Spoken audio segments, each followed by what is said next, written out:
Yo, what is up guys? It's the Goblin and welcome back to another Call of Duty Modern Warfare video. In tonight's video, it's going to be my third class setup video for Modern Warfare, and we're going to be talking about the AUG, which is the first SMG that you get in Modern Warfare multiplayer. Now, we're going to be giving a best class setup for this weapon, talking about it a little bit, and going in depth into the attachments later in this video, because the attachments are really what make or break your class setups in this game, and using your attachments to synchronize with your playstyle, with the weapon's strengths, and to stay away from its weaknesses is definitely very important in this game. If you could drop a like on this thing, let's go ahead and go for 872 likes. If we could hit that, that would be absolutely incredible. Big shout out to everyone hitting the likes buttons, subscribing to my channel.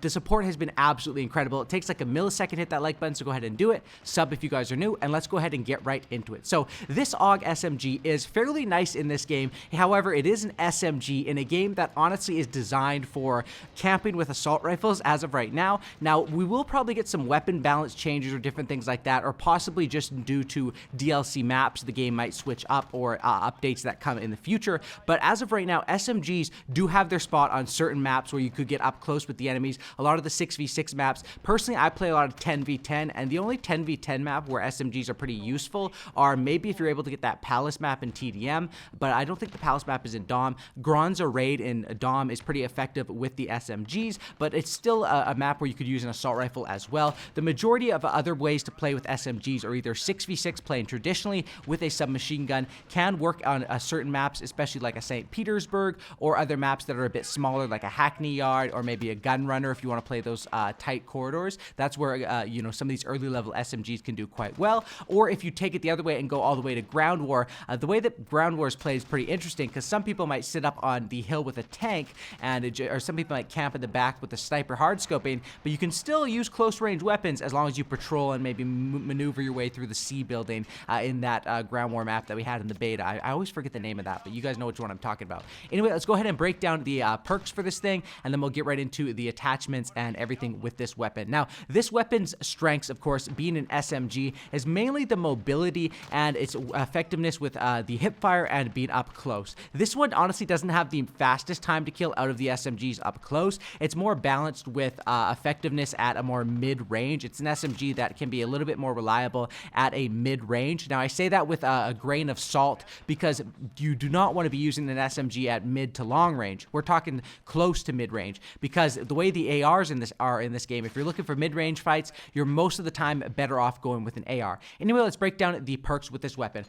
First of all, we're going to go with perk 1 is going to be Quick Fix. Now, Quick Fix, I usually think that with the health regen in this game, you need something to sort of combat the health regen, because it does feel like it takes quite a long time, especially coming off of Black Ops 4, which was a game that had a very fast health regen if you pop the stim shot, also had way more health and a much slower time to kill. Quick Fix allows you to heal 3 seconds faster after getting a kill, or also when you're on flags, playing the objective, holding the objective. I think it's a very, very effective first perk. When it comes to the second perk, honestly, the way this class setup goes is I do think the best setup as of right now is to still go with a restock as that second perk. Every 30 seconds, getting yourself another Claymore, which, by the way, until they're patched or nerfed, which who knows if they will be, Claymores are ridiculously overpowered. You can literally be standing in front of them, to the side of them. It feels like sometimes you're even behind them and they're blowing up and killing you. But yeah, restock allows you to restock those, which are Claymores you might not think of being on an SMG class setup, but you can sort of place them anywhere, run and gun, or just post up and place them as well. And flash grenades, of course, are made for rushing, because you can bank them into buildings where people are camping and then rush in there as their screen is just covered in white. And then as far as that third perk, I've been going with Shrapnel, because it lets me start off with a second Claymore, and also it allows my explosive damage to know that the enemies, my heal is a bit quicker with Quick Fix when I'm getting kills or playing the objective, and I actually slow their health regen with Shrapnel. When I hit them with an explosive, their health regen is slowed by 3 seconds, which is actually pretty effective. Now, of course, it's not it doesn't come into play the majority of the time. Most of the time, if they hit a Claymore, they're gonna die, but occasionally you see that hit marker pop up, you now know you have time to effectively chase down that kill safely. And then when it comes down to, honestly, if you level up and get the Tracker as perk 3, I think Tracker could work as a later perk, but it is one that's unlocked much later in the game. I think it's unlocked around level 51 or something like that, 50, so a lot of people won't have that already. But once that perk is unlocked, it's very nice, because it allows you to keep track of enemies, and also allows you to stay a little more inconspicuous and under the radar by hiding the enemy death markers. As far as equipment, we go with the Claymore, and then we go with the flash grenade. We'll go ahead and get right into all of the attachments, because that is the main thing around this class setup, speeding this thing up with its ADS speed, with its sprint to fire speed around the attachments. Go ahead and get right into it. Yo, what is up, guys? Let's go into the attachments on this AUG, because a lot like other weapons in this game, a lot of the attachments that really help you out on damage, at range, and stuff like that really do affect and hurt your ADS speed or your movement speed. And of course, if you're really going for a weapon that you want to use at damage, at range, it's not this one. This is an AUG. This is the first level SMG that you unlock. Of course, if you're looking for something that's more range-based, you'd probably go with a marksman rifle or an assault rifle. So this class setup is designed around the weapon and to use this weapon to its strengths, I guess you could say, and to what an SMG playstyle, as much as you can do with an SMG in this game as of right now. So first of all, let's go ahead and go with the barrel. Now, this barrel is pretty self-explanatory. You want to go with the first one available, which is the extended barrel. The reasoning behind this is you get the damage range, the bullet velocity, and recoil control. You do sacrifice ADS speed. Now, like I just said, it's not worth it just to go for damage at range to sacrifice ADS speed, because this is a weapon that you honestly should not be using too much at range. It's an SMG. You want to keep it more to close to medium gunfights, but you also get three things, right? Recoil control, bullet velocity, and damage range. It is worth it for the ADS speed that you do lose off of this. Your other options here are you can go with damage range and bullet velocity. However, you don't get that important recoil control, or you can go ahead and go all in. However, then you sacrifice movement speed. And once again, this is a little bit too all in for me. If I was going for a weapon that I wanted super duper good recoil control and damage at range, I would just pick something like a Kilo or an M4, or something that's really good at being an assault rifle that could take on more medium or long range gunfights. So that's what we rock with as far as the barrel. As far as the laser sight, what you want to do is pretty simple. You want to start off with, as soon as you unlock the first attachment, because of course you have to grind out these levels. This is just a hipfire accuracy. You want to slap that one on, but then once you're able to upgrade to the 5MW, you definitely want to do that. Now, the con is it makes your laser visible to enemies. It exposes your position when active, but look at what you get: hipfire accuracy and sprint to fire speed. Now, sprint to fire speed is so damn important on an SMG, because this is something that you need. You want to be able to get your gun up quick, and you want to be able to take out people that have overpowered weapons at close and medium range. And of course, once the guns probably get more balanced, and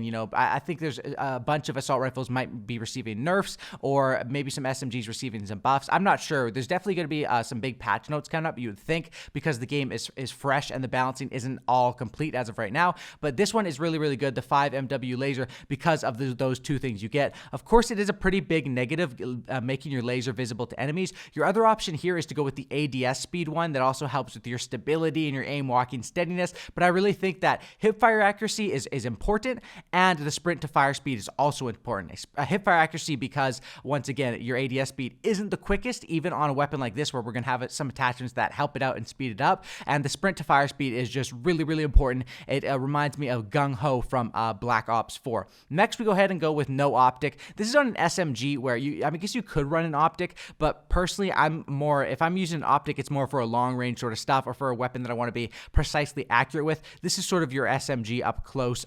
You don't really need a sight. I don't really love the iron sights on this weapon, but I find that they're usable and manageable. Next is the stock. Now, stock, what you want to do is when you hit the first level, you want to use it because this gives you strafing ability. It gives you stock. Of course, your strafing ability on SMGs is a little bit quicker. That it's going to be different from different weapon classes. SMGs are going to be quicker than assault rifles just off of the default. But then what you want to do is upgrade, like I said, because most of the time on assault rifles, I stick with this. I stick with the traditional stock for the aim walk movement speed, and I think it really does help me out win gunfights strafing side to side. I've been someone that's always used stock on assault rifles, but on this SMG, you give up the same thing, aiming stability, and I think it's worth it to go with the ADS speed because, of course, you have other things pulling against that, and it combos with an SMG. You're designing this class setup as an SMG class setup as to use that playstyle with it, so that's really what I think is the best. This one right here, aiming stability to give up your strafe. I don't know why you would really want to use that. I don't really have a problem with the stability of this weapon,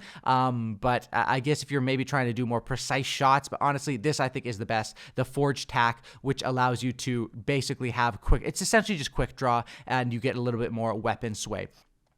Next, we have a weapon perk. We're rocking with the Sleight of Hand. Now, Sleight of Hand is really important on this weapon because of the fact it allows you to reload quicker, reload quickness it's called, and it's basically because this weapon only has 25 bullets in each magazine. Now, your option for when you have a weapon that you kind of get into reload trouble with is you can either rock Sleight of Hand under the weapon perks, or you can go under ammunition, and actually under ammunition, you could rock with a 32 round magazine here. You could rock with a 30 round mag, which slows the fire rate and increases the damage and range. But when I see this one and when I tested this thing out, it's just like, it's like, honestly, yes, it's nice, and you can feel the increased damage, and it does have some nice range to it, but if I'm looking for range gunfights, this isn't my go-to gun, right? So that's why I'm trying to stay away from that.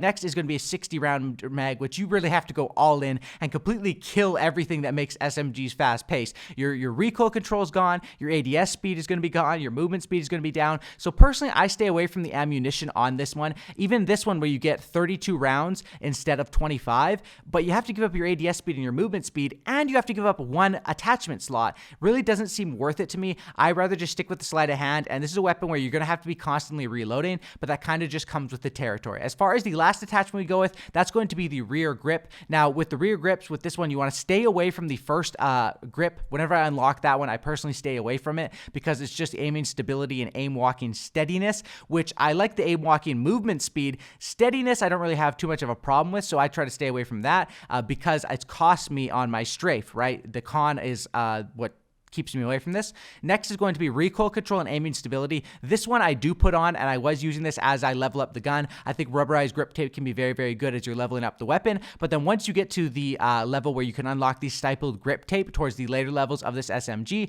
where you get aim down sight speed and even more sprint to fire speed, I think that is worth it. You know, you're basically doubling up on that, and you're making this weapon very, very powerful because you're combining the stippled grip tape, you're combining that with, you're slowing down your ADS a little bit with the barrel, but with the laser, you're increasing your sprint to fire speed as well. With this, you're increasing your ADS speed, sleight of hand. Everything is designed around this class setup to sort of speed you up and make an SMG stand out. SMGs are supposed to be fast-paced, quick ADS, fast reloads, fast strafes, and deadly up close, and that's sort of what this class setup is designed to be around. AUG is an early unlocked SMG. Definitely give it a go, and definitely as you unlock through the levels, I think this is the best class setup that you can come to as a final conclusion, but there are a multitude of ways to use this weapon, and it's a weapon that I think is fairly decent in this game, but the weapon balance is still yet to be seen because we are probably going to get some significant patches. I think that honestly this weapon is really fun to use, but with SMGs it's like there's not really too many scenarios where SMGs are the best in this game.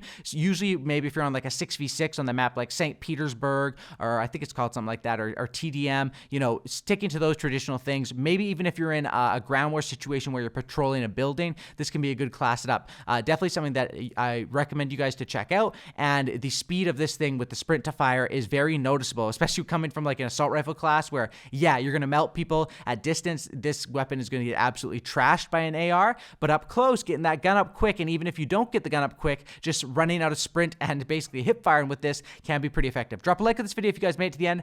Drop a comment down below on which weapon you want me to do a class setup on next. So far, we've covered the M4A1, we've covered the Kilo 141, and we've covered the AUG. Let me know what you want to see next. Drop a like, subscribe, and I'll catch you on the next one, and I'm out. Peace.